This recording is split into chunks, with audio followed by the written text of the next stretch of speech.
नमस्कार दोस्तों। आध्यात्मिक समाधान सीरीज के 21वें एपिसोड के अंदर आप सभी का बहुत बहुत स्वागत है। प्यारे भाइयों और बहनों, हम हैं पूर्व जन्म की कहानियों के कथावाचक, past life regression expert, life and leadership coach Hitesh Chhabra. प्यारे दोस्तों, हमारे आज के इस वीडियो के अंदर हम एक ऐसे भाई का काउंसलिंग का केस आप सभी के सामने प्रस्तुत करने जा रहे हैं दोस्तों, जो कि एक समय पर मंद बुद्धि हुआ करते थे, जिनको कुछ भी समझ में नहीं आता था। और अपनी पढ़ाई लिखाई के अंदर ये भाई बहुत ही ज़्यादा डल थे। मतलब इतने ज़्यादा डल थे कि अगर पास होना हो ना तो बड़ी ही मुश्किल से पास हो पाते थे, वो भी छोटी क्लासों में। छठी सातवीं कक्षा के अंदर किसके 40-50% आते हैं भाई। तो इनका वो हाल था कि छोटी क्लास के अंदर भी ये बड़ी मुश्किल से ही पास हो पाते थे। और आज इनके जीवन के अंदर इनका अगर हम स्टेटस बताएं, इनके जीवन के अंदर हम इनकी स्थिति बताएं, तो आज ये जो भाई हैं कोटा राजस्थान के अंदर जॉब करते हैं और एक बहुत ही फेमस, बहुत ही प्रसिद्ध फिजिक्स और मैथ्स के टीचर हैं। जी हाँ दोस्तों, एक ऐसा बच्चा जो कि छठी कक्षा के अंदर केवल जिसने 50% मार्क्स को ही प्राप्त किया, वह बच्चा आगे चलकर के मैथ्स और फिजिक्स का टीचर बन गया।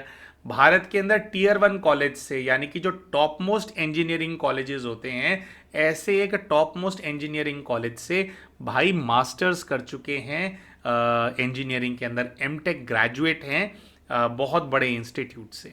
तो कैसे ये परिवर्तन इनके जीवन के अंदर आ गया दोस्तों, ये हमारा जो आज का जो वीडियो है इसके अंदर हम आप सभी के सामने प्रस्तुत करेंगे। दोस्तों, जो काउंसलिंग के केसेस होते हैं जनरली, उसके अंदर ये होता है कि जो भाई बहन होते हैं अपने जीवन में, जो उनकी हर किसी की जो अपनी जीवन यात्रा होती है उसके अंदर भाई बहन हमसे शेयर करते हैं, अपनी परेशानियों के बारे में बताते हैं। और फिर क्या होता है कि हमारे को जो भी प्रोफेशनल, स्पिरिचुअल और पर्सनल लाइफ एक्सपीरियंस जो हमारे को जितना भी है, उसका इस्तेमाल करके उनको आगे क्या करना चाहिए या कैसे अपनी जो सिचुएशन है उसको हैंडल करना चाहिए, इसके ऊपर जो है जो काउंसलिंग के सेशंस हैं उसके अंदर एडवाइस दी जाती है। तो प्यारे दोस्तों, जो अंत में इनको जो एडवाइस दी वो तो चलो दी ही, हर केस के अंदर दिया जाता है, लेकिन आज विशेषकर हम इस भाई का केस आप सभी के साथ इसलिए साझा कर रहे हैं क्योंकि दोस्तों जो इनकी यात्रा है ना, इनकी यात्रा से, जब हमने इनकी यात्रा के बारे में सुना, जब इनके जीवन के जो किस्से हैं उनको हमने सुना कि कब क्या हुआ, कब गिरे थे, कब खड़े हुए, कब फिर दोबारा गिर गए, उससे हमें ऐसा लगा दोस्तों कि इनकी जो जीवन है, जो यात्रा है, उसमें से इतनी सारी शिक्षाएं हमारे को प्राप्त हो रही थी, इतना ज़्यादा शिक्षाप्रद है इनका जो जीवन है, तो हमें लगा कि वो आप सभी के साथ हमारे को साझा करना चाहिए ताकि आप सभी को भी जो है उसका लाभ मिल सके। दोस्तों, इनके जीवन के अंदर जो है इनको ईश्वरीय मदद बहुत ज़्यादा मिली है। आज दीपावली का पर्व है। दीपावली के दिन एक बड़े दिए का इस्तेमाल करके छोटे छोटे जो दीपक होते हैं ना, उनको जगाया जाता है। बिल्कुल उसी प्रकार जिस प्रकार से परमात्मा हम सभी जो बच्चे हैं, हमारी आत्मिक ज्योति को, उनके जो छोटे छोटे हम बच्चे हैं, हमारी आत्मिक ज्योति को जगाते हैं। तो हमें ऐसा लगा दोस्तों कि दीपावली के दिन, इस शुभ पर्व के दिन, जिस दिन जो पर्व एक्चुअली में प्रतीक है बुराई पे अच्छाई की जीत का, इनकी जो कहानी है उससे जो शिक्षाएं हैं, है ना, ये परफेक्ट है। आज के दिन ही ये जो केस है आप सभी के सामने हमारे को प्रस्तुत करना चाहिए। तो आप सभी के लिए हमारे मन में ये शुभ भावना रख करके कि इनकी कहानी से हमारी जो आत्मिक ज्योति है, आपकी जो आत्मिक ज्योति है, वो और अच्छे से जगेगी, उसको और ज़्यादा बल मिलेगा, उसकी शक्ति बढ़ेगी। इस शुभ इच्छा के साथ ये केस आप सभी के सामने प्रस्तुत करने जा रहे हैं। तो आप सभी को पहले तो दीपावली की बहुत बहुत बहुत शुभकामनाएं, शुभकामनाएं, शुभकामनाएं। तो आइए अब जो ये प्यारे भाई हैं, इनका जो केस है उसके बारे में बात करते हैं। तो जैसा कि दोस्तों हमने बताया कि ये बचपन में मंदबुद्धि थे। तो बचपन में मंदबुद्धि थे, उसका एक अलग ही कारण था जो कि इन्होंने बताया।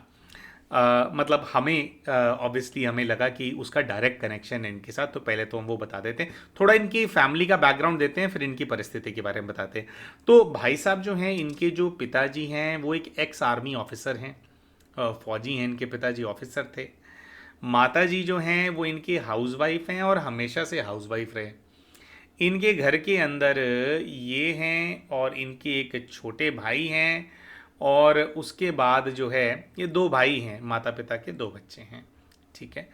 अब इनका जो पूरा परिवार है मूल रूप से, वैसे तो ये सब लोग मानेसर के रहने वाले हैं, लेकिन जैसा कि हमने बताया कि अभी ये भाई जॉब करते हैं, तो अपने जॉब के चलते जो है ये कोटा राजस्थान के अंदर ये भाई अकेले रह रहे हैं।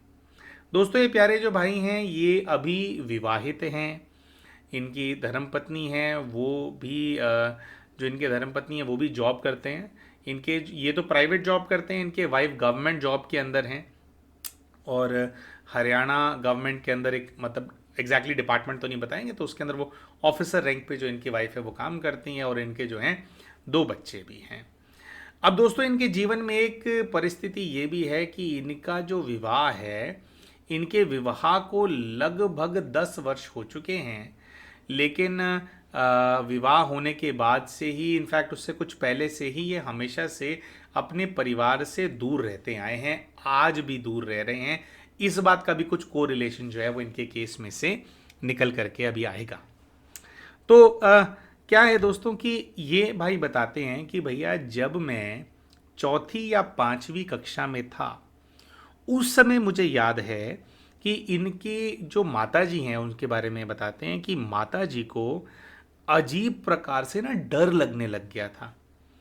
माताजी इनकी रात को डर करके उठ जाती थी, कभी कभी अजीब अजीब हरकतें भी करती थी, और छोटी छोटी बात पे इनके पिताजी के साथ लड़ती थी, या घर में पहले जैसे एक्सटेंडेड फैमिली थी तो सबके साथ जो है इनकी माताजी है वो कलेश डालते रहते थे, झगड़ा करते रहते थे सबके साथ। ये कहते हैं कि भाई हमारे मानेसर के अंदर इनके जो पिताजी हैं उनका सारा मतलब परिवार है, उनके भाई उनकी बहनें सब लोग आसपास ही रहते हैं।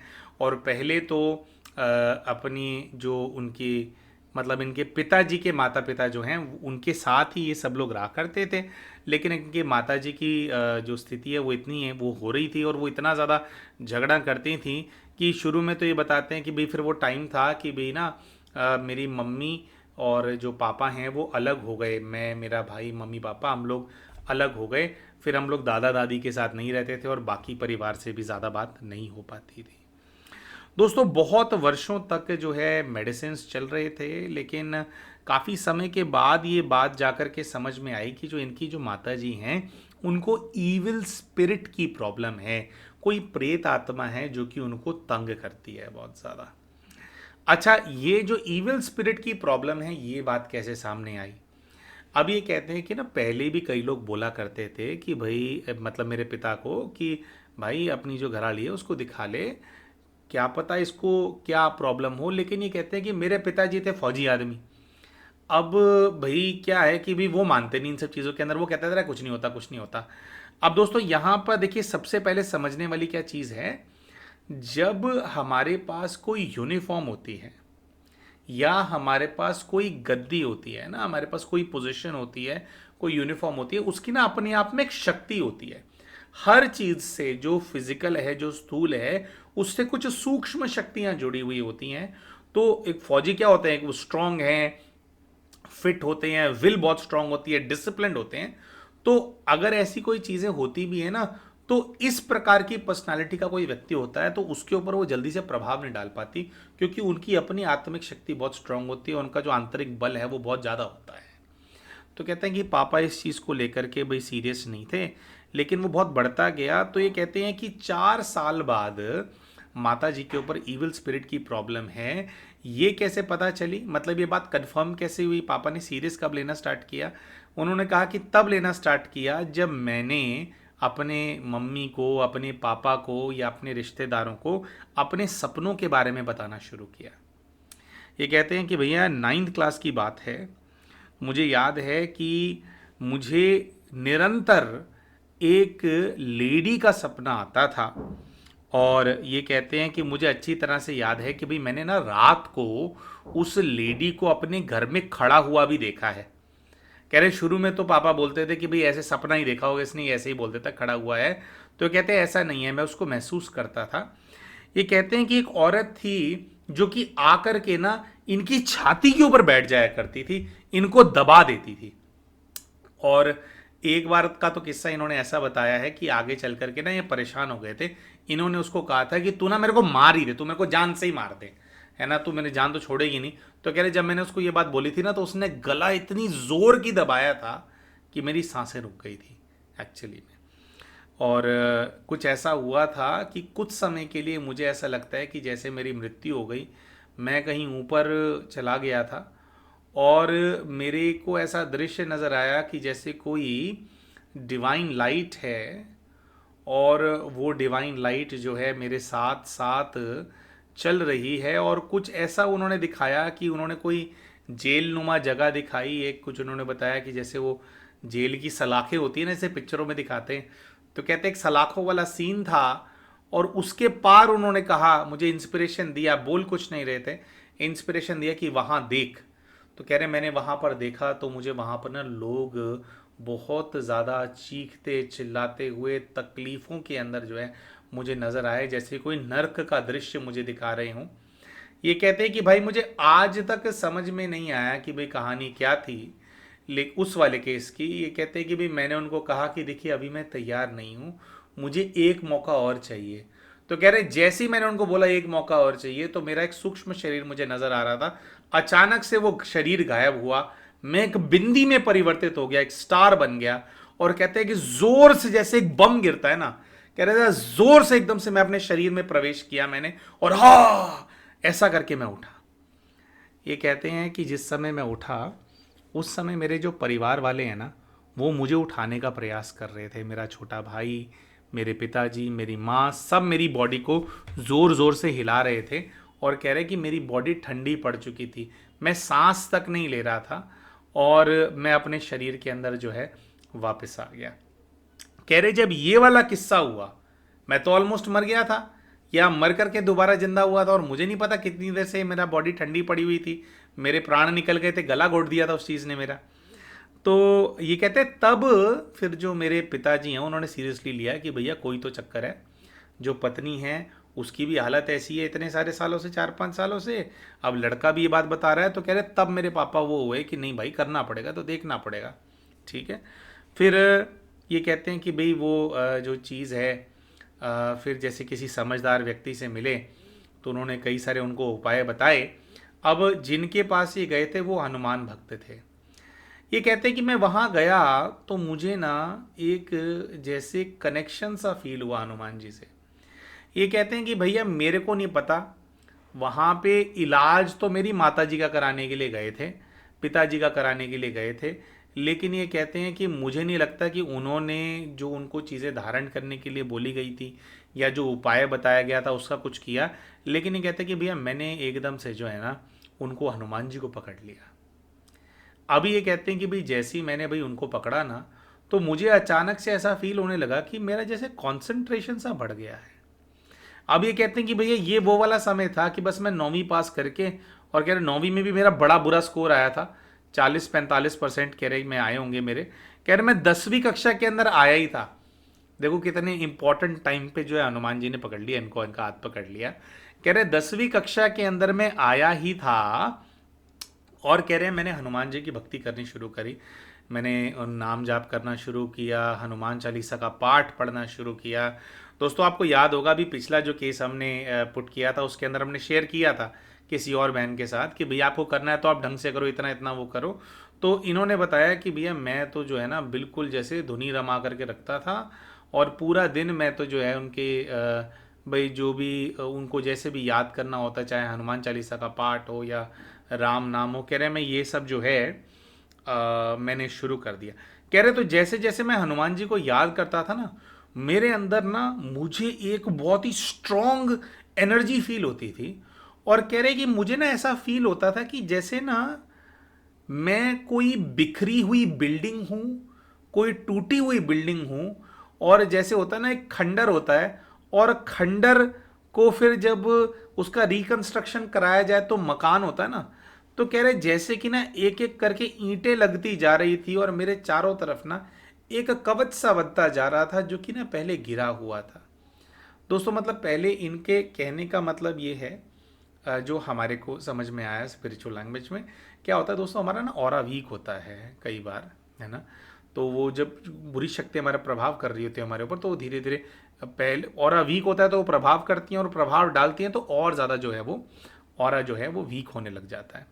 अच्छा एक बात हमने बताई नहीं दोस्तों, वो जो आई थी ना गला दबाने के लिए इनका आई थी, उसने इनको ये भी बोला था कि मैं तेरी माँ को लेकर के जाऊंगी। इनफैक्ट उसने ये बोला था कि मैं जाटनी को लेकर के जाऊंगी। ये जाट फैमिली से मतलब कम्युनिटी से बिलोंग करते हैं। तो कह तो वो आत्मा ये कहती थी कि मैं इसने लेके जाऊंगी अपने साथ, ठीक है। तो ये वाली बात भी बताई गई थी, तो इनके पापा ने सीरियसली लिया था। एनीवेज वापस आते हैं, तो ये कहते हैं कि भाई मेरे ना आसपास जो है मेरे को बड़ा ही वो चीज़ फील होने लगी। तो कह रहे जैसे मेरे को ये चीज़ हुई ना, तो कह रहे मैं प्रॉपरली जो हनुमान जी की जो भक्ति के रीति, जब हम भक्ति करते हैं, मतलब जो उनके व्रत रखते हैं या भाई भाई मंगलवार मंगलवार जाना, तो कह रहे शुरू में तो भैया मेरी कहानी ये थी। ये कहते हैं कि बट अभी मेरे 10th क्लास चल ही रही थी और इसके अंदर फिर मुझे ऐसा लगता है कि मेरा फर्दर प्रमोशन हो गया। मैं स्पिरिचुअल वर्ल्ड के अंदर जो है ना एक स्टेप और आगे निकल गया। तो कह रहे अभी तक तो मैं हनुमान जी से, भाई मेरे को उनसे प्राप्ति होने लग गई थी। अभी तक तो कह रहे मैं हनुमान जी से मांगता था और वो उनसे अपने कि घर को भी मेरे ठीक कर दो, ये सब कह रहे मांगता था। मेरे को बहुत शांति फील होती थी, स्ट्रेंथ भी बहुत फील हो रही थी। लेकिन ये बताते हैं कि भैया 6 महीने ये करने के बाद फिर मेरा एक जैसे प्रमोशन आगे हो गया। तो कह रहे एक आश्रम है, उनसे मैं जुड़ा। आश्रम है पूरे भारतवर्ष के अंदर, उनके जो अलग अलग जगह पे उनके सेंटर्स हैं।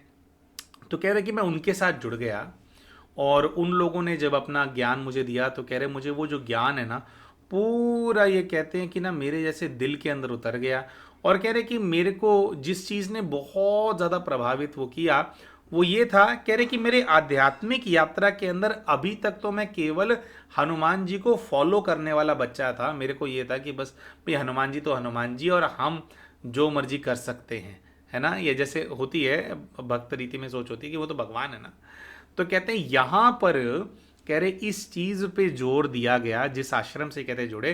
तो कहते वहाँ पर मुझे हमेशा बार बार यही चीज़ फील होती थी और यही चीज़ कही जाती थी कि भाई अब जो है ना हमारे को खुद हनुमान जी जैसा बनना है, हनुमान जी जैसा बनना है। तो कह रहे हनुमान जी जैसा बनना है, तो हनुमान जी क्या है ना, दो तीन चीज़ें हैं जो कि मुख्य हनुमान जी जिनके प्रतीक हैं, ठीक है। एक तो हनुमान जी जो हैं वो ब्रह्मचारी हैं, उनके पास ब्रह्मचर्य का बल है। दोस्तों ये एक बहुत ही इंपॉर्टेंट चीज़ है, इसको आगे हम दोबारा टच करेंगे ब्रह्मचर्य के बल को।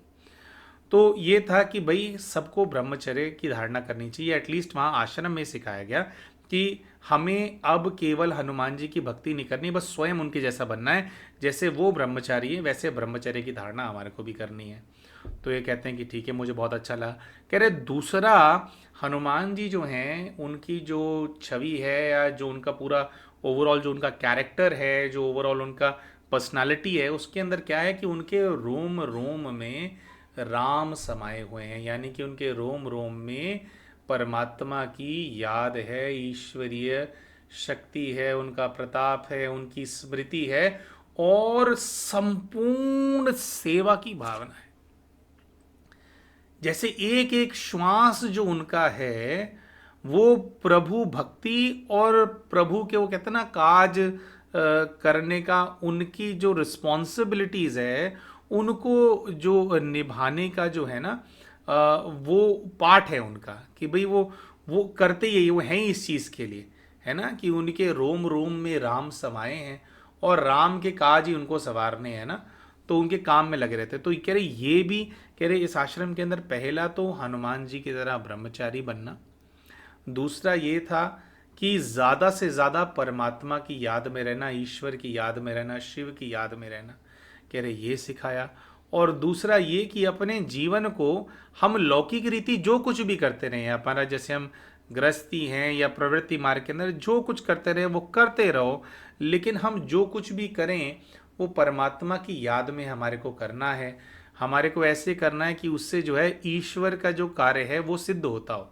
मतलब परमात्मा जो कराना चाहते हैं, जैसे क्या कराना चाहते हैं, अभी क्या है दुनिया में, देखो देखो कितने कलयुग आ गया है, कैसे चारों तरफ रावण राज्य फैल गया है। तो हनुमान जी क्या चाहते हैं, है ना, हनुमान जी चाहते हैं कि रावण राज्य समाप्त हो जाए और राम राज्य आ जाए। तो कह रहे कि ये दो तीन चीजें ऐसी थी जो हनुमान जी के काम है। कह रहे यहाँ आश्रम में सिखाया जाता था कि भाई हमारे को भी वो करना है, हमारे को भी उनके जैसा बनना है, सिर्फ भक्ति नहीं करनी।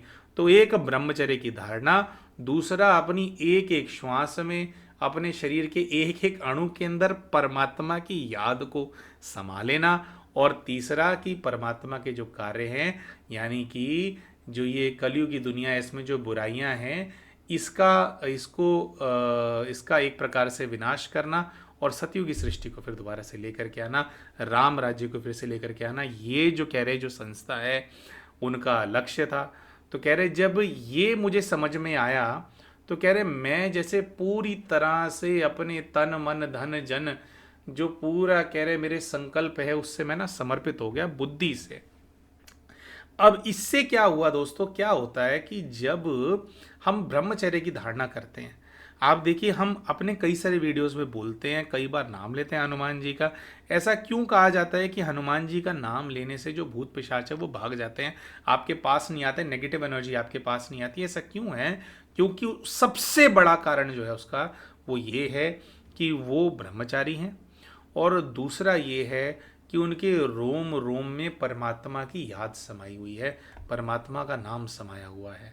तो जैसे अगर हम उनके पद चिन्हों पे चलते हैं और हम भी ये दो तीन चीज़ें जो हैं वो करते हैं, विशेष और भी कई सारी चीज़ें हैं जिसमें उनको फॉलो करना होता है, लेकिन जब हम खुद उनके जैसा बनने का, उनका स्वरूप बनने का प्रयास करते हैं, उसके लिए तपस्या करते हैं, उसके लिए पुरुषार्थ करते हैं, तो फिर ये जो चीज़ें होती हैं इनका प्रभाव हमारे ऊपर भी नहीं पड़ता, हमारे आसपास भी नहीं भटकता। तो सबसे जो इम्पोर्टेंट मैसेज इनकी स्टोरी से हमारे को मिला और जो हम आप सबको देना चाहते हैं वो ये है कि अगर आप किसी प्रेत बाधा से ग्रसित हो, अगर ऐसी कोई नेगेटिविटी का प्रभाव आपके ऊपर भी है, बहुत समय से प्रयास कर रहे हो कि भाई प्रभाव खत्म हो जाए और नहीं हो रहा, तो सबसे पहली जो चीज आपको अपने जीवन में करने की आवश्यकता है वह है ब्रह्मचर्य का व्रत लेना पड़ता है, ब्रह्मचर्य की धारणा लेनी पड़ती है।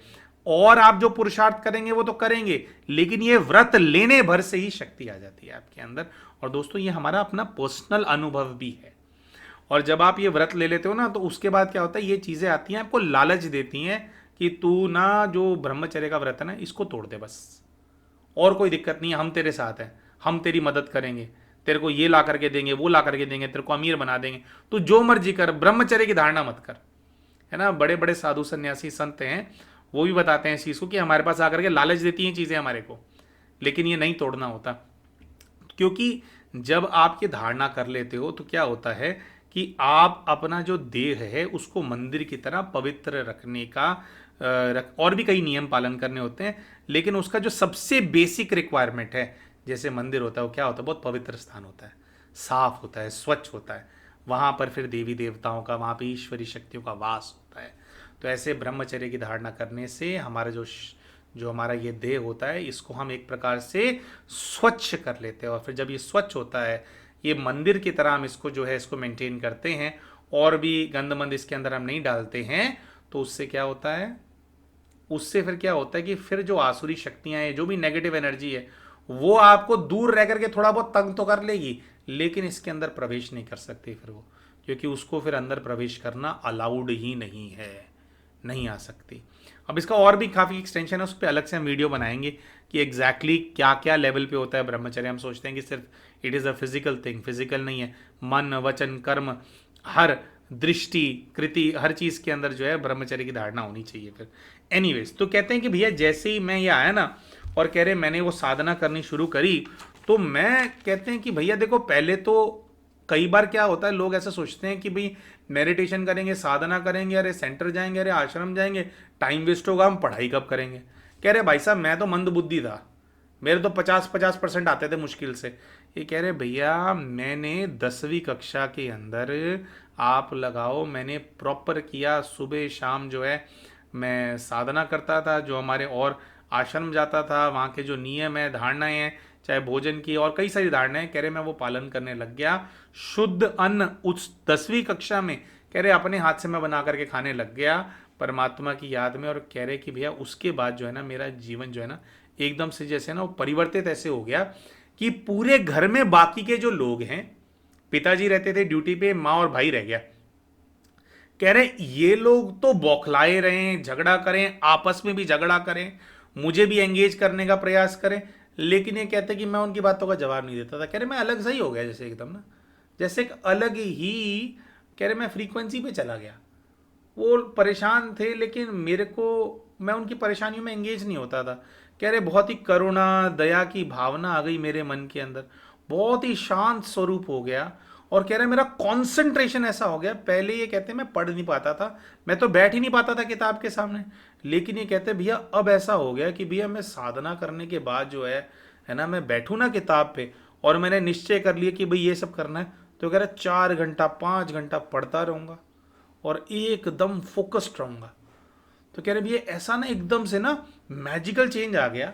उसके बाद फिर ये कहते हैं कि 10th के अंदर मैंने बहुत अच्छा परफॉर्म किया, कहाँ 50% 80s में कह रहे इनके वो जो है मार्क्स आए।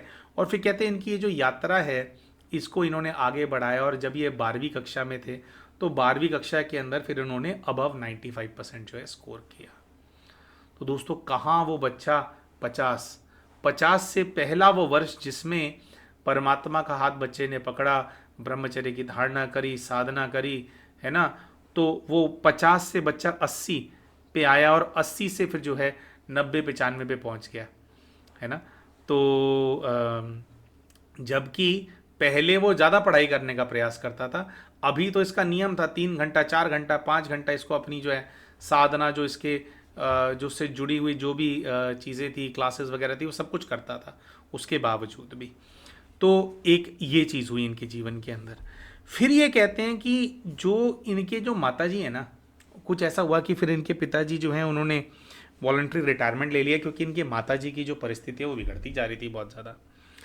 ये कहते हैं कि भैया मैं जो है फिर इंजीनियरिंग करने के लिए बाहर चला गया, पिताजी ने मुझे बाहर भेज दिया, पिताजी खुद घर पे आ गए। कह रहे मैं छुट्टियों में आता था, लेकिन मैं छुट्टियों में आकर के भी यही देखता था कि माँ पिताजी भाई ये लोग ना आपस में लड़ते ही रहते थे, मतलब छोटी छोटी बात पे। और कह रहे विशेषकर जो मेरी माता जी हैं उनका ये था कि हर छोटी बात का वो बतंगड़ बना देंगे, कुछ भी आप हाँ बोलोगे तो कहेंगे हाँ क्यों बोला, ना बोलोगे तो बोलेंगे ना क्यों बोला, आप बोलोगे कि आप बता दो तो कहेंगे मुझसे पूछता है, आप खुद अपनी राय दे दोगे तो कहेंगे तू इतना बड़ा हो गया कि तू अपनी राय दे रहा है। तो कह रहे मतलब कि कुछ भी है तो माँ ने कलेश करना है। कह रहे कि मेरे को बहुत अच्छे से समझ थी इस चीज़ की, जो माँ है इसके ऊपर प्रभाव है। तो कह रहे अब मेरे पिताजी पे भी, क्योंकि वो घर पे आकर के रहने लग गए थे 24 घंटे इन लोगों के साथ, फिर कह रहे कि वो फिर खेती में ही पापा कह रहे पूरी तरह से करने लगे, नौकरी छोड़ दी। तो कह रहे फिर पापा के ऊपर भी काफ़ी जो है प्रभाव मैंने देखा कि भी उनके ऊपर भी धीरे धीरे काफ़ी जो है प्रभाव आ गया इस चीज़ का। अब जब प्रभाव होता है तो ऐसा तो है नहीं कि 24 घंटे प्रभाव है। तो कह रहे मेरे माता पिता और सब रिश्तेदार ये कह रहे थे कि भाई ये है लड़का, देखो क्या था ये और कहाँ से कहाँ पहुँच गया। तो सब इनको बोलते थे कि देख तेरा छोटा लड़का क्या कर रहा है। अब ये बताते हैं कि भैया जिस टाइम पे मेरा बैचलर्स कंप्लीट हुआ, तो कि इनका जो छोटा भाई है ज़्यादा छोटा नहीं है इनसे, 1 2 साल ही छोटा है। तो ये कहते हैं कि तब तक मेरे भाई की हालत ये हो गई थी कि मेरा भाई जो है वो नशों के अंदर पड़ गया था, लड़ाई झगड़े करता था, हर दूसरे दिन बाहर किसी से लड़ करके आ जाता था। और कह रहे जब उसको जैसे उसको मौका मिले शराब पीता था, घर से पैसे भी चुरा लेता था। तो कह रहे उसकी बहुत बुरी हालत थी। अब ये कहते हैं कि भैया पता नहीं मेरे माता पिता को क्या सूझी, तो उन्होंने कहा कि जैसे तू है ना इसको भी ना सुधार दे, इसको भी बाहर निकाल दे। तो ये कहते हैं कि भी मेरे को क्या दिक्कत थी, मैं बीटेक करके आया था, अभी कुछ ये था, कह रहे मुझे मास्टर्स करना था, शायद कुछ वो टाइम था बीच का। तो कह रहे उतने के अंदर फिर मैंने कहा कोई दिक्कत नहीं है। ये कह रहे भाई जैसे मैं जहाँ से जुड़ा हुआ था आश्रम से, कह रहे मैं वहाँ पे भाई को भी लेकर के जाने लग गया। कह रहे मैं भाई को लेकर के जाने लग गया, भाई साहब 2 हफ्ते के अंदर मेरे भाई को तो नशा चढ़ गया।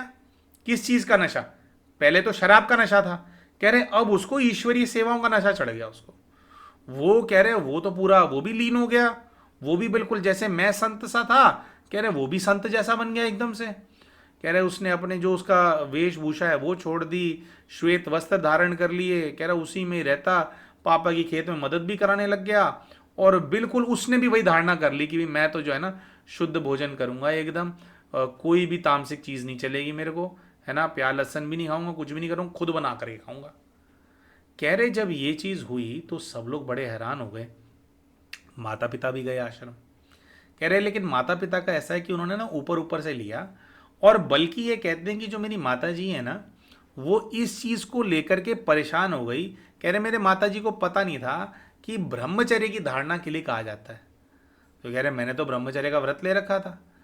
कह रहे भाई ने भी ले लिया, वहाँ गया और लिया तो एकदम से परिवर्तन आ गया उसके अंदर, है ना। तो सारे नशे छूट गए, जबकि इतने वर्षों से कर रहा था, कहाँ नशे छूटते हैं। कह रहा किसी से झगड़ना नहीं, कुछ नहीं। कह रहे मेरी मम्मी पहले तो पॉजिटिव हो गई थी कि भाई जो मेरा भाई है वो एकदम वो हो गया है, फिर वो ना एकदम नेगेटिव हो गई कि इसको तो साधु सन्यासी बना देंगे, ये खुद तो साधु सन्यासी सा बन गया है, हमारे इतने पैसे भी खर्च कर रहा है, फूक रहा है अपनी एजुकेशन पे, है ये तो सन्यासी बन जाएगा। कह रहे मेरे को तो बोलते ही थे इस चीज़ के ऊपर। कह रहे मेरे मम्मी पापा को टेंशन हो गई इस चीज़ की। तो ये कहते हैं कि मेरी मम्मी ने मेरे भाई के कान भरने शुरू किए। अब ये कहते हैं भैया मेरा तो मास्टर्स का टाइम आ गया था तो मेरे को तो जाना था। कह रहे मैं उसको जो है आप लगा लो महीना डेढ़ महीने के अंदर पूरा खड़ा कर दिया था मेरे भाई को कि भाई ठीक है माता पिता की सेवा करेगा, झगड़ा नहीं करेगा, खेत में काम करेगा, कुछ पढ़ाई करनी है तो चल ठीक है पढ़ाई का अब तू देख लियो, क्योंकि उसका इनके जैसा हिसाब किताब नहीं था, वो इंजीनियरिंग में नहीं था, बिगड़ गया था ना बेचारा वो वाला भाई। तो कह रहे वो सब सही हो गया था, लेकिन कह रहे कि मेरी माँ जो है, मेरी माँ पीछे पड़ेगी कि नहीं जाएगा तू आश्रम, छोटे भाई के। कह रहे मेरे को तो काबू कर नहीं सकते थे वो, क्योंकि मैं फिर जो जहाँ पे मेरा इंस्टीट्यूट था मैं तो वहीं जाता था। कह रहे लेकिन इंस्टीट्यूट के पास भी आश्रम था। तो ये कहते हैं कि भाई लेकिन मेरा जो भाई है, कह रहे मेरी माँ ने बोल बोल के मेरे जाने के बाद मेरे भाई का वो छुड़वा दिया, और माँ खुले में बोलती थी कि मैं नहीं बढ़ने दूंगी इसको, एक सन्यासी बन गया दूसरे को भी सन्यासी बना दूं, कह रही मैं नहीं बढ़ने दूंगी इस चीज़ को। अब आप देखो उसके बाद हुआ क्या। जो छोटा बच्चा है आश्रम जा रहा था, माता पिता से प्रेम से बात कर रहा था, काम धंधे में पिताजी का हाथ बटाने लग गया था, समझदार हो गया था, कह रहे माँ ने उसके कान भर करके उसको आश्रम छुड़वाया, और फिर से वही शराब, वही झगड़े, वही थोड़ा बहुत जुआ, कह रहे दोबारा उन्हीं सब चीज़ों की जो लत है वो भाई को लगी, वो दोबारा से वहाँ चला गया। इसको बोलते हैं दोस्तों विनाश काल है, विपरीत बुद्धि। तो यहाँ पे एक छोटा सा दोस्तों इस पे हम बात करना चाहते थे, वो ये है कि ये ना कलयुग की दुनिया की भ्रष्ट बुद्धि का एग्जाम्पल है। ज़रूरी नहीं है कि आपके जो माता पिता हैं, ठीक है वो आपके माता पिता, और हम ये भी नहीं कह रहे कि अपने माता पिता की बात नहीं सुनो, सुननी चाहिए, लेकिन वो तब जब समझदारी की बात हो। ऐसा हो सकता है कि आपका डिफरेंस ऑफ ओपिनियन हो, कई बार तो आपको माता पिता की जो राय है उसको रिव्यू करना चाहिए, लेकिन आप खुद इतने बड़े हैं, इनका जो भाई है उस टाइम पे भी इतना भी छोटा नहीं था, 18-19 साल का था, आप खुद इतने बड़े हैं, तो आपको खुद भी देखना चाहिए, खुद भी समझना चाहिए कि मुझे क्या राय दी जा रही है। अपने जीवन के अंदर परिवर्तन तो खुद को भी नज़र आ रहा था ना, चाहे छोटे भाई को या इनकी माता को भी नज़र आ रहा था, लेकिन उन्होंने जो है उसको वो कर दिया कि भाई सन्यासी नहीं बनेगा, सन्यासी बनने से बढ़िया तो तू शराबी बन जा। और ये कहते हैं कि उसका प्रेशर ऐसा, कह रहे मेरे छोटे भाई को कि सन्यासी ना बन जाए, कह रहे उस चीज़ को छुड़ाने का प्रेशर ऐसा कि कह रही कि मेरी माँ ने प्रण ले लिया कि भैया इसकी तो फटाफट शादी करा दो। कह रहे मैं बड़ा भाई हूँ, मैं पढ़ाई कर रहा हूँ, मेरे से पहले मेरे छोटे भाई की शादी करा दी घर वालों ने। क्यों करा दी? कि भैया तो सन्यासी बन जाएगा। तो कह रहे हैं अब इसके अंदर, अच्छा दोस्तों यहाँ पे फिर हमारा ये देखिए आप कि बच्चे को पहले तो अपनी एक छोटी सोच के चलते हैं।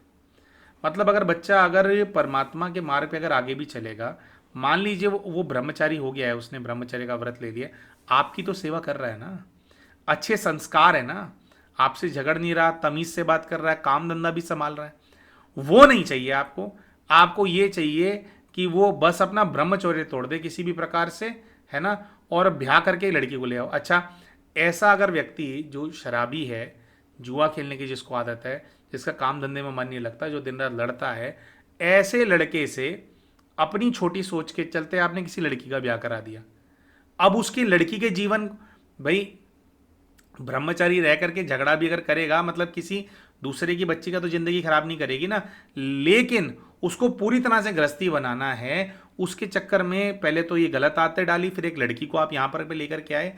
अब आप लोग खुद ही सोचिए दोस्तों, जैसी इस भाई की परिस्थिति है, और देखिए आपकी अपनी कोई भी चॉइस हो सकती है, जरूरी नहीं है भाई हर कोई पूरी तरह संपूर्ण ब्रह्मचर्य का जीवन नहीं जी सकता, किसी को गृहस्थी भी चाहिए होती है, उसमें कोई हम बात नहीं कह रहे हैं। लेकिन आप यहां पर परिस्थिति देखिए कि शराबी गवाबी बंदा होकर के बच्चे क्योंकि पैदा करने हैं, तो वो दुखी करे सबको, समाज को, अपने आप को, अपने परिवार को, बीवी को, ये ज्यादा अच्छा है, या जैसे वो थोड़े समय के लिए इनका छोटा भाई हो गया था वो ज्यादा अच्छा था? अरे ब्रह्मचारी से ही सेवा तो करेगा, और ब्रह्मचारी रहेगा तो समाज का भी कल्याण करेगा, आपकी भी सेवा करेगा, समाज की भी सेवा करेगा, अपनी सारी जिम्मेवारियां भी उठा रहा था। तो वो चीज़ बर्दाश्त नहीं हुई। तो हम यहाँ पे ये बात रखने का प्रयास कर रहे हैं दोस्तों, जो इनकी माँ के ऊपर जो शक्ति है, उसका जो प्रभाव है, जब किसी एक व्यक्ति के ऊपर प्रभाव होता है तो वो शक्ति क्या करती है, आसपास के लोगों पर, घर परिवार के लोगों के ऊपर भी अपना प्रभाव डाल करके रखती है, जो कि इनके केस के अंदर था। तो ये जो शक्तियां हैं, सबसे बड़ा जो जो चीज इन शक्तियों का दुश्मन है वो है ब्रह्मचर्य। अच्छा, आगे दोस्तों ये भाई बताते हैं कि चलिए ये तो अपने मास्टर्स करने के लिए फिर घर से निकल गए दोबारा से, इनको तो हॉस्टल में रहना था।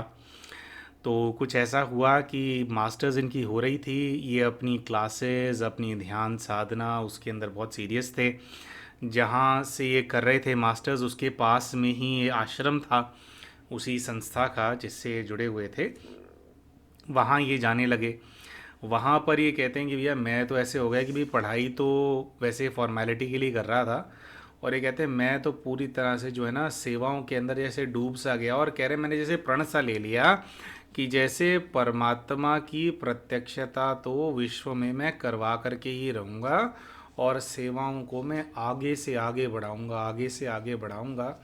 ये कह रहे मेरा एक बहुत ही ना दृढ़ संकल्प था मेरा ये, कि भैया मैं जो है ये करूँगा। और कहते हैं कि ना भैया मैं ना जैसे कई सारी सेवाओं की जिम्मेवारी, ईश्वरीय सेवाओं की जिम्मेवारी इन्होंने ले ली थी, तो ये कहते हैं कि भैया मेरे को फील हुआ कि जैसी मैंने ये जिम्मेवारियां ली ना, मेरे पास ना कुछ स्पेशल पावर्स आ गई। कह रहे मेरे को ऐसा फील होता था कि जैसे अगर मैं सड़क पर चल रहा हूँ ना, और कहीं पे मान लो कोई भी सेवा कर रहा हूँ, मुझे पर्चे ही बांटने हैं या कहीं और कुछ और सेवा है, तो कह रहे मैं सड़क पे चलता था ना, तो ऐसा फील होता था कि जैसे चारों दिशाओं में प्रकाश ही प्रकाश है, जैसे परमात्मा का तेज 24 घंटे मेरे साथ है, और चारों दिशाओं में ये तेज फैल रहा है। अब ये कहते हैं कि भैया वहाँ घर पे जीवन आगे सब उनको बढ़ रहा था, वैसा ही चल रहा था, मेरे यहाँ पे कह रहे हैं मैं ईश्वरीय सेवाओं में डूब गया। फिर ये कहते हैं कि जिस समय पर मेरा जो मास्टर्स हो गया, उसका जब रिज़ल्ट आना था, तो कहते हैं कि भैया फिर उस समय पर ना मुझसे कुछ गलती हो गई। तो हमने पूछा क्या? कह रहे गलती बताने से पहले इन भाई ने ऐसा बोला था कि भैया मैं सही बताऊं, इन्होंने, भाई के वर्ड्स हैं, कोट, इन्होंने कहा था, इन्होंने कहा कि भैया मैं जो हूँ ना, मेरी औकात तो बीए करने की भी नहीं थी, बीटेक करने की भी नहीं थी। कह रहे भैया मैं एमटेक कर गया, ये सिर्फ और सिर्फ जो है ना परमात्मा की कृपा के साथ हुआ। मैंने उनका हाथ पकड़ा तो उनके आशीर्वाद से उनका जो तेज फिर समा गया ना, जैसे मुझ में, बच्चों में समा जाता है, जो बच्चे ईश्वरीय सेवाओं में होते हैं ना और दिल से समर्पित हो जाते हैं, विशेषकर ब्रह्मचर्य का जो व्रत लेते हैं, तो उनके अंदर वो एक लाइट समा जाती है। तो कह रहे ये उसकी शक्ति का प्रभाव था कि मैं एमटेक कर गया। कह रहा मैं तो बीटेक करने के लायक भी नहीं था, बीटेक छोड़ो बीए करने के भी लायक नहीं था। अच्छा, उन्होंने बताया कि भैया जब मेरा एमटेक ही हो गया, तो कह रहे मेरी माँ जब भी मुझसे फ़ोन पे बात करते थे तो वो यही बोलते थे कि भाई तू तो ये हो गया है, तू तो सन्यासी बन जाएगा, मतलब ताने मारती रहती थी। कह रहे वैसे भाई से परेशान थी उसी गृहस्थी के अंदर, कह रहे भाभी भी बहुत परेशान थी, लेकिन ये कहते हैं उसको ये था कि भाई तू तो वो बन जाएगा, तू तो ब्याह करेगा नहीं। फिर ये कहते हैं जब मेरे एमटेक का इनका रिज़ल्ट आना था लास्ट सेमेस्टर का, उस टाइम पे बताते हैं कि इनके जो पिताजी हैं, इनके पिताजी हॉस्पिटलाइज हो गए। अच्छा, पिताजी हॉस्पिटलाइज हो गए और ये फिर हॉस्टल से भी फिर घर चले गए, है ना। तो अब ये कहते हैं कि भैया उस टाइम पे क्या हुआ, मेरे को पिताजी का, फिर मैंने कहा कि भाई मैं फ्री हूँ, तो भाई अभी तो मेरा रिजल्ट भी नहीं आया, तो कह रहे पिताजी का पूरी तरह से मैं ध्यान रखने लग गया। अब चलो ध्यान रखने लग गया, कोई दिक्कत नहीं है, लेकिन ये कहते हैं कि पिताजी ना हॉस्पिटल में एडमिट थे। और क्या है, कह रहे वैसे तो देखो मेरा नियम ये था कि भाई मैं ना परमात्मा की याद में रह करके सात्विक भोजन बना करके ही खा रहा था पिछले कई वर्षों से, लगभग मतलब 8-9 वर्षों से अभी तक जो इनकी यात्रा थी अच्छी वाली तरक्की वाली, कह रहे मैं अपने हाथ का ही खाता था, या तो अपने हाथ का, या जो तपस्या कर रहे हैं जो दूसरे, जिनके ब्रह्मचर्य की धारणाएं हैं और जो दूसरी धारणाएं हैं साधना वगैरह जिनकी अच्छी है, मुझसे अच्छी स्थिति है, कह रहे उनके हाथ का खाता था मैं, या खुद बना करके खाऊंगा। अब ये कहते हैं कि भैया क्या हुआ कि पापा हॉस्पिटल में थे, तो भागा दौड़ी इतनी थी। हालांकि ये कहते हैं कि भाई भाई ऑप्शन होता है फिर भी कि भैया बना नहीं सकते तो फ्रूट खा लो, चने गुड़ खा करके गुजारा कर लो, लेकिन धारणा नहीं तोड़नी चाहिए। लेकिन ये कहते हैं कि भैया इस टाइम पे मेरी धारणा टूट गई। टिफ़िन घर से आता था, खाना घर से आता था, भाई लेकर के आता था, पापा को वो देता था।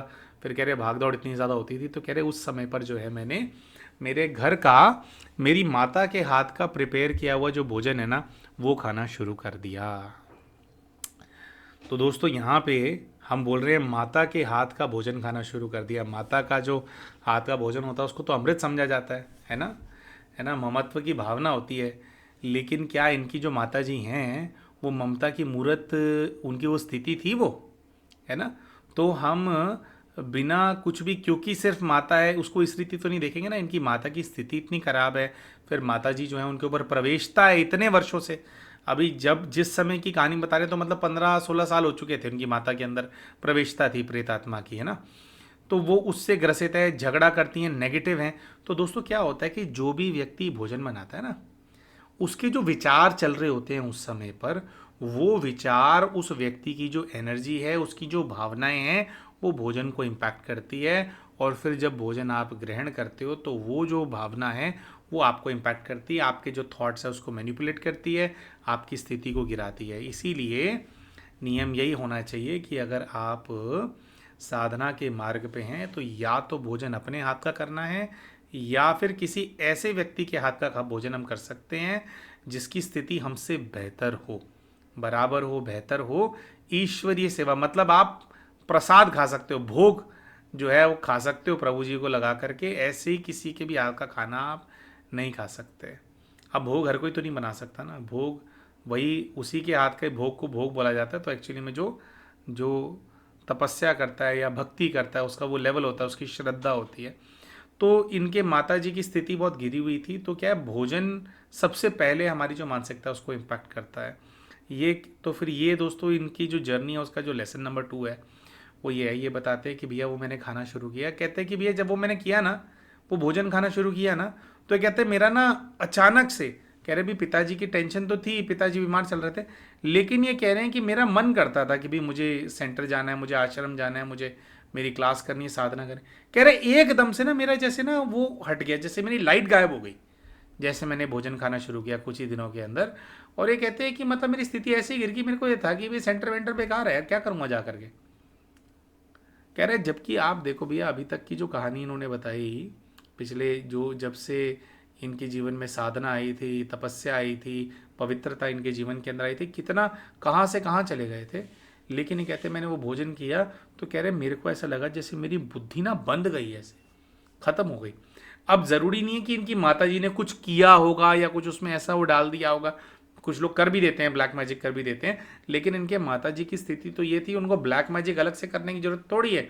उनके ऊपर तो जो ब्लैक और डार्क एंटिटी है उसकी पावर ही काफ़ी है, अलग से विधि कराने की क्या जरूरत है, वही डार्क एंटिटी तो है। तो कहीं ना कहीं वो जो है, इन्होंने वो भोजन किया, इनकी कहते मेरी बुद्धि एकदम से पूरी तरह से फिर गई। कह रहे पापा हॉस्पिटल से बाहर आए हैं, ठीक हुए हैं, तो पापा ने एक ही बार कहा कि बेटा ऐसे नहीं करते, तू जो है लड़की देख ले, तेरे मामा और हैं वो उन्होंने देख रखी है लड़की, तू जा करके देखा।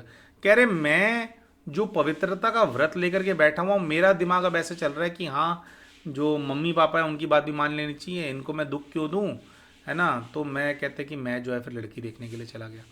कह रहे मेरे मामा ने मुझे लड़की दिखाई और कह रहे मेरे को बड़ा आकर्षण सा हो गया मेरे को तो एकदम से, कह रहे मेरे को पसंद सी आ गई। और फिर ये कहते हैं कि कुछ ऐसा हुआ, मैंने घर में हाँ बोल दी कि ठीक है अभी मैं ब्याह कर लूँगा। और फिर ये कहते हैं कि फिर कुछ ऐसा हुआ कि फिर मेरा रिजल्ट आ गया, मैं नौकरी मैंने पकड़ ली, मैं अपनी नौकरी पे जाने लगा और मैं बात करने लगा। तो ये कहते हैं कि आप लगा लो कि लगभग 1 डेढ़ महीना मैंने वो जो कन्या है उससे बात करी। लेकिन ये कहते हैं कि भैया जैसे मैं फिर घर से दूर गया ना, तो वहाँ से क्या है कि फिर वहाँ तो मेरी मजबूरी होगी, या तो खुद मैं बना करके खाऊंगा या कहीं से टिफिन लूँगा। तो कह रहे मेरे को आदत थी, तो मैं खुद बना कर खाना खाने लगा। कह रहे जब मैं खुद बना कर खाना खाने लगा, जब नौकरी मैंने शुरू करी, तो कह रहे एकदम से ना कुछ जैसे प्रभाव था वो ना टूटने लगा मेरे ऊपर। धीरे धीरे मुझे भगवान की फिर से याद आने लगी। और ये कहते कि एक दिन ना मुझे अचानक से ऐसा वो हुआ कि अरे मैं क्या कर रहा हूँ ये सब कुछ, जैसे तोड़ दिया हो मैंने, कोई कोई जंजीर मेरे पे पड़ी थी एकदम से तोड़ दिया। कह रहा है मैंने भगवान का हाथ छोड़ दिया, किस चक्कर में, लड़की के चक्कर में, लड़की मुझे पसंद आ गई तो क्या हो गया।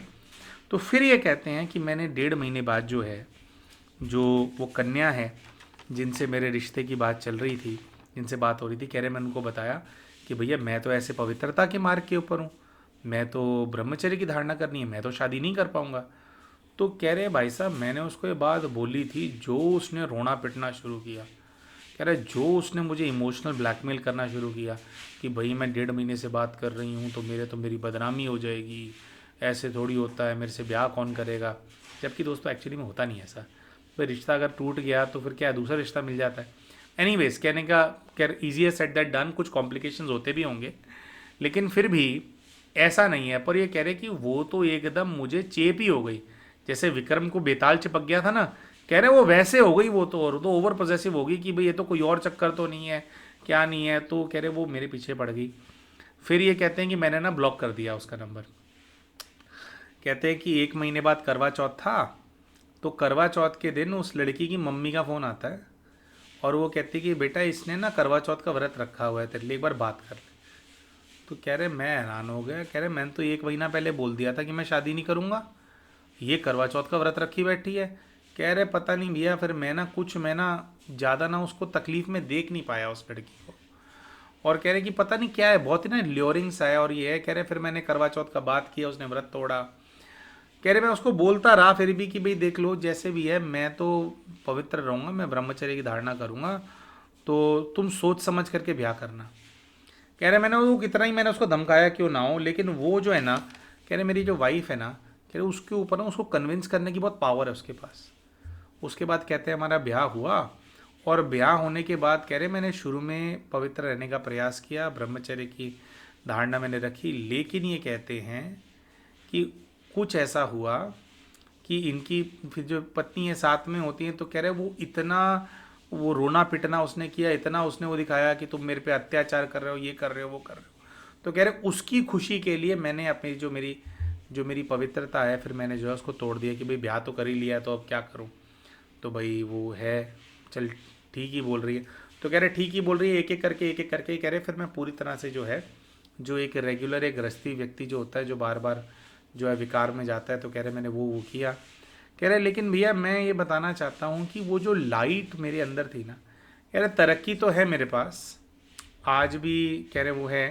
कह रहे अभी मेरे साथ ऐसा है कि मेरे को ना ऐसा है कि जैसे ना मैं भगवान से आंखें नहीं मिला सकता, क्योंकि मैंने व्रत लिया था पवित्रता का। मतलब एक व्यक्ति होता है वैसे ही गृहस्थी होता है, वो व्रत नहीं लेता।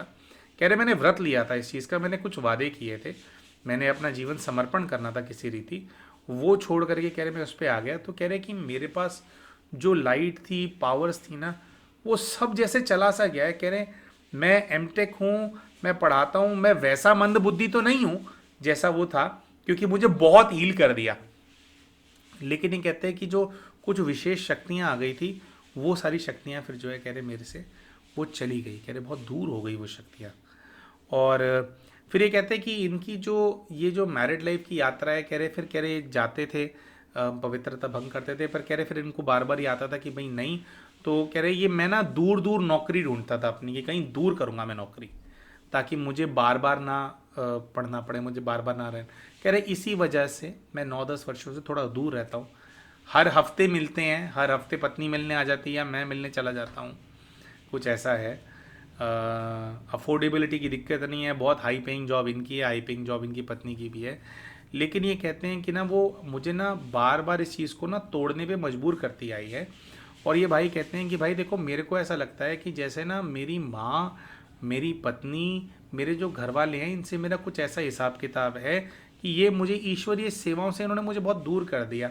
मेरा जो जीवन जिसको मैं बहुत ही सार्थक बना सकता था, जैसे रॉकेट की तरह मैंने ग्रो किया था, उसको कह रहे कि इन्होंने ना जैसे वो गिरा करके रख दिया उस जीवन को। तो इन्होंने दोस्तों, खैर आपको ओवरऑल हमने बता ही दिया, क्या बताएं अब, एज इन की एक एक बहुत सारी बातें की थी इस भाई ने। तो इनका मतलब कहानी ऐसी थी कि कई बार इन्होंने बार बार फिर बीच में व्रत लिया, ठीक है, शादी में रहते हुए भी। लेकिन फिर जो इनकी वाइफ है वो इनको कन्विंस कर लेती थी, कुछ कुछ हो जाता था और इनको दोबारा जो है फिर अपनी जो धारणा है उसको तोड़ देना पड़ता था। तो ये कह रहे हैं कि मैं एक बहुत ही लंबे समय से इस चीज़ से परेशान चल रहा हूँ। मैं कई बार बोलता हूँ, कह रहे पर वो झगड़ा इतना ज़्यादा करती है मेरी वाइफ, मैं क्या बताऊँ। कह रहे वो मुझे पवित्र रहने नहीं देती हैं। तो ये जो भाई हैं दोस्तों, एक तो ये है इस चीज़ को लेकर के अपना पास्ट लाइफ रिग्रेशन भी कराना चाहते थे, और भाई ये जानना चाहते थे कि इनको आज क्या करना चाहिए, अब इनको क्या करना चाहिए। दोस्तों हो सकता है आपको हमारी बात थोड़ी सी अजीब लगे, लेकिन हमने इन भाई को ये रेकमेंड किया कि भाई देखो ऐसा है, आपको पक्का होना पड़ेगा और आपको जो अपनी जो पवित्रता की जो धारणा है, जो ब्रह्मचर्य की धारणा है, उसको फिर से रिज्यूम करना चाहिए। क्योंकि इनकी जो ओवरऑल पर्सनालिटी है और जो इनके घर की परिस्थिति है ना दोस्तों, और जो इनकी आज स्थिति थी, उसको देख करके क्लियरली हमारे को यही आभास हो रहा था, यही हमारे को फीलिंग आ रही थी, हमारे को ये नज़र भी आ रहा था उनकी परिस्थिति के अंदर कि बिना ब्रह्मचर्य की धारणा के ये व्यक्ति जी ही नहीं पाएगा। इसकी सांसें बसती हैं ईश्वरीय सेवा के अंदर, ये नहीं कर पाएगा, तो ये घुट घुट के रहेगा। तो इसीलिए हमने जो भाई को हमने कहा कि भाई देखो, आपका विवाह हो गया, विवाह को भी 10 साल हो गए हैं, उसके अंदर बहुत कर लिया ना, बहुत आपने एंगेज हो गए आप लोग। और आपने पहले भी अपनी पत्नी को बोला था कि भैया मुझे रहना है, आपने किसी प्रकार का धोखा नहीं दिया। वो 1 डेढ़ महीने के स्पेल में आप थे, लेकिन आपने सही टाइम पे बता दिया था। आइडली उनको जो है रिश्ता तोड़ लेना चाहिए था, लेकिन वो जैसे फिर चेप ही हो गई। तो अब आपको ठीक है भाई, हो गए भाई, जैसा भी पार्ट था वो हो गया, लेकिन आप अपना रिश्ता निभाओ, सारी जिम्मेवारियां अपनी निभाओ, फाइनेंशियली भी सपोर्ट करो, इमोशनली भी सपोर्ट करो, खड़े रहो अपने परिवार के लिए। लेकिन आपको जो है भोग विलास से दूर जाने की आवश्यकता है। आपको तभी जो जीवन है एक प्रकार से जो है, जो सार्थक जीवन को करने के लिए जिस तरह से आप बने हो, आप तभी कर पाएंगे। तो एक तो रेकमेंडेशन जो है हमने भाई को ये दिया कि भैया आप दोबारा से वो करो। फिर उन्होंने कहा कि भैया ये तो एक प्रकार का अत्याचार हो गया ना उनके ऊपर। तो दोस्तों देखिए क्या होता है कि ना, एक होता है कि भाई हम संबंध में आते हैं इसलिए क्योंकि हमारे को संतान उत्पन्न करनी है, क्योंकि हम प्रवृत्ति मार्ग के अंदर हम गृहस्थी हैं, हमारे को संतान उत्पन्न करनी है, आगे हमारे को वंश चलाना है, भाई परिवार वालों का भी प्रेशर होता है, वो सब आपने कर लिया है। उसके बाद ये जो होता है ना कि भाई मेरे को चाहिए चाहिए, वो तो क्या है, वो तो आसक्ति ही है, वो तो भूख है ना। और जब भी हम विकार के अंदर जाते हैं या ये चीज़ जो हमारे जीवन में होती है, तो हमारी जो एनर्जी का जो फ्लो होता है वो डाउनवर्ड्स होता है, वो नीचे की तरफ होता है। तो आप वो प्राप्त नहीं कर सकते जो आप प्राप्त करना चाहते हो, या उस लेवल पे आप कंट्रीब्यूट, उस लेवल पे जो विश्व का कल्याण है, आप वो नहीं कर सकते। आपका अगर एक स्तर है, अगर आप ब्रह्मचर्य की धारणा करते हैं, तो आपका वो जो आपकी जिस भी स्तर पे आज आप पहुंचे हैं, उसमें आपका जो प्रभाव है वो कई गुना बढ़ जाता है। अच्छा प्यारे भाई और बहनों, कई बार जो है भाई बहन हमसे कई फोरम्स के अंदर पूछते हैं कि भैया अगर हम ब्रह्मचर्य का व्रत ले लेंगे गृहस्थ जीवन के अंदर, तो फिर हमारी गृहस्थी कैसे चलेगी। देखिए दोस्तों ऐसा है, हम अपने पर्सनल एक्सपीरियंस से बताते हैं। आपने हमारे लाइफ स्टोरीज़ भी आपने सुने होंगे, हमारे जितने एपिसोड्स हैं, लगभग 18 एपिसोड्स हैं हमारे चैनल के ऊपर हमने डाला है। उसके अंदर वो 18 प्लेलिस्ट के अंदर 18 वीडियोज़ हैं। अगर आप उन वीडियोज़ को भी देखेंगे, अगर हमारी अपनी पर्सनल भी अगर आप हमारी जर्नी देखेंगे, तो आपको उसमें दिखाई देगा दोस्तों कि एक्चुअली में हमारे जीवन के अंदर जब हमने पवित्रता का व्रत लिया, उसके बाद ही चीज़ें ठीक होने लगी। परमात्मा का हाथ पकड़ा, उसके बाद ही चीज़ें ठीक होने लगी। और एक ये बात होती है, हमारे को ऐसा लगता है कि अगर हम पति पत्नी हैं तो हमारा जो रिश्ता है ना, दैट इज़ फिज़िकल, है ना, वो फिज़िकल होगा तभी पति पत्नी का रिश्ता होगा। एक्चुअली में प्यारे दोस्तों, जो रिश्ता होता है ना, वो फिज़िकल बहुत बाद में होता है। पहले हर रिश्ता ना इमोशनल होता है।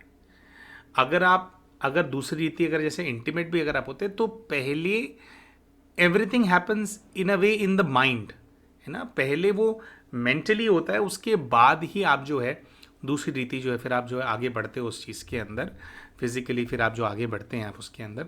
तो कहने का मतलब ये है कि एक्चुअल जो चीज़ है, एक्चुअली में जो चीज़ साथ चलती है, या जो एक चीज़ जो रिश्ते को सफल बनाती है, जो चीज़ आपको सुख देती है अपने जीवन के अंदर, वो हैं आपके इमोशंस एक दूसरे के प्रति। कितने ही रिश्ते होते हैं कि लोग होते हैं भाई, वो हस्बैंड एंड वाइफ जैसे ऑलमोस्ट सभी लोग, कुछ ही लोग होते हैं जो ऐसे प्रकार का व्रत लेते हैं रिश्ते में, वो इंटीमेट रहते हैं लेकिन उनके लड़ाई झगड़े सब कुछ होता है ना। और फिर क्या है, इतनी सारी नेगेटिव एनर्जीज हैं, इतना ज़्यादा नेगेटिविटी का प्रभाव है। तो ये क्या है कि अगर ब्रह्मचर्य की धारणा नहीं होती, भले ही आप पति पत्नी हो लेकिन आप विकार में जाते हो, तो वो एक प्रकार से रास्ता है, डोरवे है। जो सन्यासी हैं उनके ऊपर क्यों नहीं प्रभाव होता जल्दी से इन सब चीज़ों का? क्योंकि उनके पास ब्रह्मचर्य की शक्ति होती है, वो तो सन्यासी हैं। लेकिन क्या होता है कि आप प्रवृत्ति मार्ग के अंदर हैं, आप गृहस्थी हैं, ठीक है, अपनी जिम्मेवारी को पूर्ण करने के लिए आप लोग, अगर वो हुआ भी तो उसके बाद आफ्टर अ सर्टेन टाइम आपको जो है पवित्रता की तरफ बढ़ना चाहिए। क्योंकि आजकल स्ट्रेस बहुत ज़्यादा हो गया है, डिप्रेशन बहुत ज़्यादा हो गया है, नेगेटिव एनर्जीज बहुत ज़्यादा हो गई हैं आसपास, सबका जो जीवन है उसके अंदर से एनर्जी ख़त्म हो गई है, लोगों को बहुत ज़्यादा लथार्जी फील होती है, बहुत सारी शारीरिक व्याधियाँ इतनी ज़्यादा बढ़ गई हैं। इन सब चीज़ों का जो सोल्यूशन है ना, जो चीज़ आपको एक्चुअली में बचाएगी, फिजिकली भी जो चीज़ आपको बचाएगी, वो पवित्रता की धारणा ही है। और मैं अपने अनुभव का बता रहा था प्यारे दोस्तों, जैसा कि आप जानती है 2-2.25 साल पहले हमने ये व्रत लिया था, निश्चय किया था कि ठीक है अब भैया मैं पवित्र ही रहूँगा। तो उसके बाद से हम अगर अपना जीवन देखें, हमारे जो पत्नी हैं वो हमारे केस में तो खैर सहयोगी हैं, एक्चुअली में वो पहले से पवित्र रहना चाहते थे और हम विरोध करते थे उस चीज़ का। लेकिन हमने ये चीज़ देखी है कि जब से हमने ये धारणा की है, तो हम पहले तो हम लोग झगड़ते थे, लड़ते थे, कितने सारे कलेश कर देते थे, है ना, इतने सारे स्ट्रेस थे लाइफ के अंदर। लेकिन जब से हमने ये धारणा की है, हम एक दूसरे से दूर नहीं गए हैं, एक दूसरे के और ज़्यादा करीब आ गए हैं। हमारी अंडरस्टैंडिंग बहुत ज़्यादा बढ़ गई है, ईगोज़ बिल्कुल जैसे ख़त्म हो गई, रिश्ते में ईगो है ही नहीं हम दोनों के आपस में। थोड़ा बहुत नोक-झोंक हो जाती है, हर पति पत्नी की, पति पत्नी है तो करनी पड़ेगी, तो हो जाती है, लेकिन ईगो को हम बीच में नहीं आने देते, थोड़ी देर में ठीक हो जाते हैं। मतलब हुआ और फिर जैसे वो हुआ तो वो भी नहीं रखते अपने मन में। कभी उन्होंने कुछ कह दिया, मान लो कभी कुछ गुस्सा वुस्सा आ गया, तो फिर हम भी मन में नहीं रखते बिल्कुल भी, बिल्कुल एकदम बिल्कुल दो नहीं एक होकर के चलते हैं। और है पवित्रता की धारणा। तो हमने तो देखा है कि पिछले 2 वर्षों के अंदर हमारा रिश्ता बहुत बेहतर हुआ है, हमारे लाइफ के अंदर हमने ग्रो बहुत किया है। पहले जो भी परिस्थिति थी, अंबानी तो नहीं बन गए हम, लेकिन जो हम वो क्या है ना कि एक वो धसे हुए थे ज़मीन के अंदर, वो ज़मीन से कम बाहर निकल गए हैं। अभी धीरे धीरे धीरे धीरे लेवल और बढ़ता जा रहा है, सब कुछ अच्छा हुआ है। लेकिन उसका जो पहला स्टेप था वो था पवित्रता की धारणा। तो ये करना, धारणा करना और इससे अपने जीवन को बेहतर बनाना, ये पूरी तरह से संभव है। ये आपके जीवन के अंदर काम करता है, आपको बहुत आगे लेकर के जाता है। इसी वजह से ये केस हमने आपके सामने शेयर किया, और इसके थ्रू यही मैसेज भी सभी भाई बहनों तक हम पहुंचाने का प्रयास कर रहे हैं कि ज़्यादा से ज़्यादा हमारे को प्रयास करना चाहिए। जितना ज़्यादा संयम होगा, उतना ज़्यादा फोकस्ड आप होंगे, उतना ज़्यादा जो डिवाइन एनर्जीज़ हैं, डिवाइन पावर्स हैं, वो आपकी हेल्प कर पाएंगी। एक बिल्कुल छोटा सा अंत में उदाहरण देंगे दोस्तों, कितने सारे भाई बहन हैं जो स्पिरिचुअल लाइन ऑफ वर्क के अंदर काम करते हैं, है ना, हमारी ही तरह पास्ट लाइफ रिग्रेशंस करते हैं या हीलिंग के सेशंस देते हैं।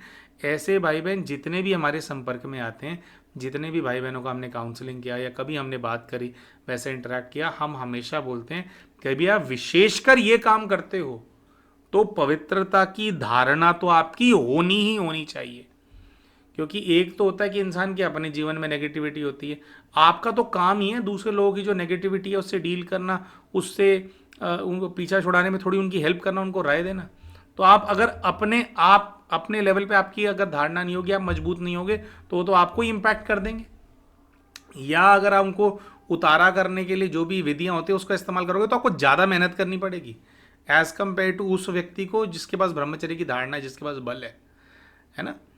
तो यही दोस्तों जो है, इन्हीं लाइंस पे इन भाई से हमारी बात हुई। थोड़ा हमने उनको जो बात है उस पर फोकस किया कि देखो आप इनको पत्नी समझ करके नहीं चलो, माँ समझ करके नहीं चलो, पिता भाई समझ करके नहीं चलो। जो भी लोग हमारे जीवन के अंदर आते हैं इन सबसे हमारा जो है ना हिसाब किताब होता है। तो भल उन्होंने धारणा आपकी तोड़वा दी, और मैं आपको कह रहा हूं कि आपको धारणा करनी चाहिए, लेकिन इसके लिए मन में उनके लिए द्वेष नहीं लाना बिल्कुल भी, ना पत्नी के लिए, ना माँ के लिए, किसी के लिए भी उनके लिए रहम की भावना रखनी है। आपका कोई हिसाब किताब है, उन आत्माएं वो बाहर से ऐसा नहीं कह रही हैं, लेकिन अंदर से उन आत्माओं की पुकार ये है कि भैया पहले हमारा हिसाब पूरा कर, उसके बाद बन जाइयो ब्रह्मचारी। पहले मेरा हिसाब तो दे, मेरा हिसाब तो पूरा कर। तो हिसाब किताब फिजिकली हम सोचते हैं कि पूरा हम करते रहें, हम अगर कोई अच्छा मार्ग भी है उसको छोड़ करके उनके कहने पे चलते रहें तो उससे जो है उनका वो जो है पूरा हो जाएगा, तो ऐसा नहीं होता है। तो आप अपनी धारणा पक्की करो, लेकिन अपने योग में, अपने साधना के अंदर विशेष आधा पौना घंटा जो योग है अपने परिवार वालों के लिए करने की आपकी आवश्यकता है। परमात्मा की याद में बैठो, उन सबको साकाश दो, उन सब तक जो प्रकाश है उसको पहुंचाओ, और उन सब से पहले तो क्षमा मांगो कि आप आए और आप फिर भी इस प्रकार का पार्ट आप प्ले करना चाहते हैं, और जो कोई भी आपकी गलती हुई है उनके प्रति, जिसकी वजह से आपके सर पे उनका कर्जा है, जिसकी वजह से उनको आपसे एनर्जी चाहिए, उसके लिए आप क्षमा मांगते हैं, और परमात्मा से जो प्रकाश है, जो किरणें हैं, शांति की शक्ति, प्रेम की शक्ति, सहयोग करने की जो भावना है, उसकी एनर्जी, ये सारी जो शक्तियाँ हैं अपना जो परिवार है उसके ऊपर जो है बरसाते रहें, उन तक आप भेजते रहें। तो हमने भाई को कहा कि देखो प्यारे भाई, बहुत अच्छा आप करना चाहते हैं, लेकिन अपनी जो आपकी पत्नी है और परिवार वाले, जब आप उनको साकाश देंगे, जब आप उनको पॉजिटिव एनर्जी ज़्यादा से ज़्यादा भेजेंगे, तो उससे क्या है, वो आत्माएं संतुष्ट रहेंगी, ज़्यादा रोड़ा नहीं अटकाएंगी आपके मार्ग में, उनकी उग्रता जो है वो कम हो जाएगी। तो दोस्तों यही था आज का हमारा वीडियो। हम आशा करते हैं कि जो वीडियो है आपको पसंद आया होगा। तो वीडियो पसंद आया हो तो वीडियो को लाइक करना बिल्कुल ना भूलें। चैनल अभी तक सब्सक्राइब नहीं किया तो चैनल को सब्सक्राइब भी कर लें, और कमेंट करके हमारे को बताएं कि आपको क्या अच्छा लगा। और ये सब्जेक्ट जो है इसके ऊपर अगर आपके मन में कुछ और प्रश्न आए हों तो अपने प्रश्न भी हमसे ज़रूर पूछें।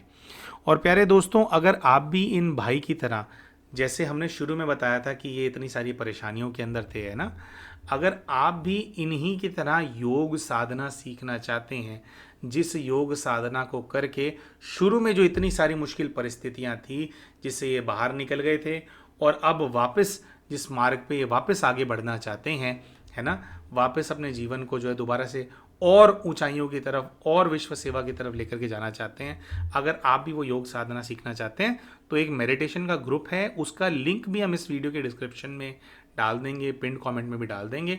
उसका इस्तेमाल करके आप ग्रुप को ज्वाइन कर पाएंगे, और अगले महीने 15 तारीख से लगभग 10 दिन की मेडिटेशन की कोर्स की क्लासेस होंगी, तो आप वो भी ज्वाइन कर सकते हैं, जो बिल्कुल निःशुल्क में ये जो सेवा है होने वाली है। तो मिलते हैं आप सभी के साथ अपने अगले वीडियो के अंदर, तब तक के लिए नमस्कार।